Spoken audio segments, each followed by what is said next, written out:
बिस्मिल्लाह अर्रहमान अर्रहीम। नाजरीन, पाकिस्तानी सियासत जो है उसमें अब एक और फ़रीक का शुमार होने लगा है, बल्कि पूरी ताकत के साथ वो फ़रीक शामिल हाल हो चुका है सियासत में।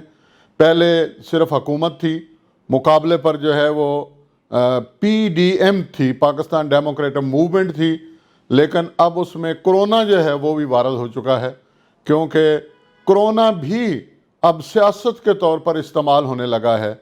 और यूँ महसूस होता है कि जैसे आने वाले दिनों में और आने वाले महीनों में कोरोना सबसे बड़ा फैक्टर हो जाएगा पाकिस्तान की सियासत में।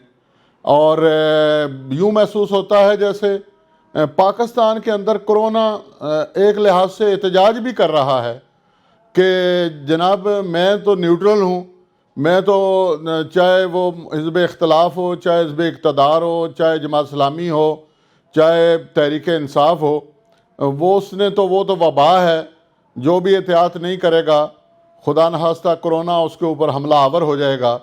लेकिन हुकूमत जो है वो जब अपना जलसा करती है तो उस वक़्त कोरोना की खिलाफ वर्जी करने वालों के ख़िलाफ़ कोई SOP के मुताबिक किसी किस्म का मुकदमा दर्ज नहीं किया जा रहा, बल्कि फैसिलिटेट किया जाता है हुकूमत को। लेकिन ठीक एक दिन के बाद होने वाले जलसे के हवाले से बेशुमार मुकदमात कायम हो जाते हैं, गिरफ्तारियां होती हैं, रुकावटें खड़ी कर दी जाती हैं, कंटेनर्स लगा दिए जाते हैं। हुकूमत के तमाम तर्जमान जो है यके बाद दीगरे वो अपने मुँह से बाकायदा आग निकालते हैं और PDM को आवाम दुश्मन करार देते हैं। और उनका ख्याल ये है कि जो स्टेज पर बैठे हैं वो ख़ुद महफूज होते हैं, लेकिन आवाम के बच्चों को वो मार रहे होते हैं। हालांकि कोरोना ने कोई उड़ के जाना है या कोरोना ने कोई फलांग कर जाना है कि वो स्टेज पर नहीं जा सकता।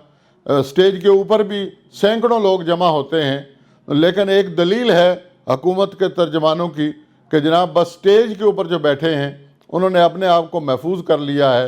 हालांकि हकीकत यह है कि वो भी उतने ही गैर महफूज हैं, बल्कि वो सबसे ज़्यादा गैर महफूज हैं कि लोग चाहते ना चाहते सिक्योरिटी के तमाम तर दावों के बावजूद भी जो है उनके चाहने वाले जो हैं वो उनके साथ लिपटते हैं, उनके साथ सेल्फियाँ बनाते हैं, उनके साथ तस्वीरें बनवाते हैं।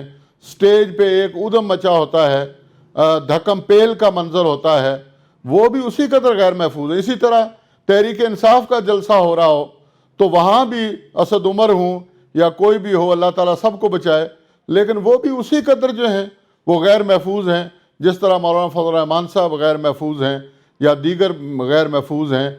लिहाजा ज़िद के अंदर आकर, हट दर्मी के अंदर आकर ना हुकूमत अपने ऊपर को पाबंदी लगा पा रही है और ना उसके रद्द अमल में अपोजिशन किसी पाबंदी का ख्याल रख रही है। कोरोना इस सूरत हाल से इस वक्त सबसे ज़्यादा अगर कोई परेशान है तो वो ये कोरोना की शक्ल में जो बीमारी है ये परेशान है कि मेरे साथ जो है ये वाहिद मुल्क है जिसमें बहुत मजाक हो रहे हैं और मेरे साथ जो है वो बहुत ज़्यादती हो रही है।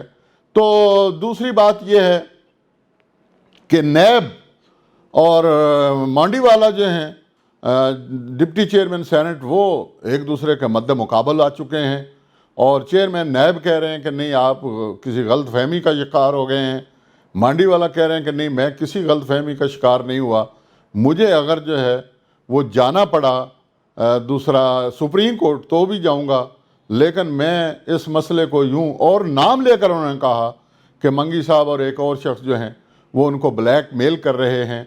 मेरे ख्याल में नैब के लिए ये सख्त आजमाइश की सूरत हाल है इस वक्त जो मुल्की फ़ज़ा बनी हुई है।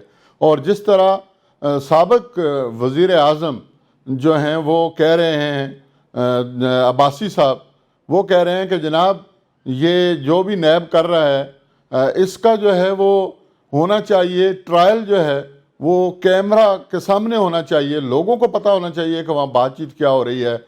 उन्होंने आज फिर ऐलान किया है कि मुझे NRO नहीं चाहिए और उन्होंने कहा कि अगर मांडी वालों ने तो यहाँ तक कहा कि अगर मुल्क चलाना है तो नैब को बंद कर दें।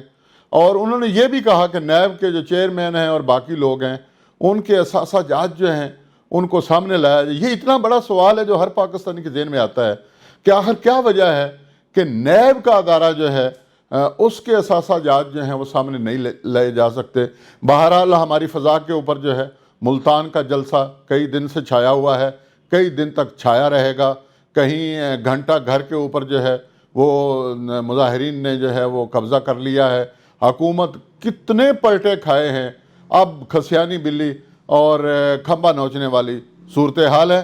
کیا ایسا حکومتی رویہ جو ہے جو آپس میں یکسو نہیں ہے، حکومت پنجاب یکسو نہیں ہے، مرکزی حکومت کچھ اور کہہ رہی ہے، پنجاب حکومت کچھ اور کہہ رہی ہے، کیا نہیں ہوا اس جلسے کے حوالے سے؟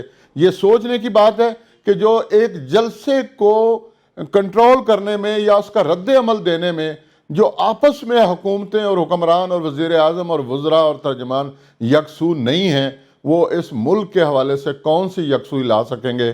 پیارے پاکستان کے لیے دعا کرتے رہیے۔ اللہ حافظ۔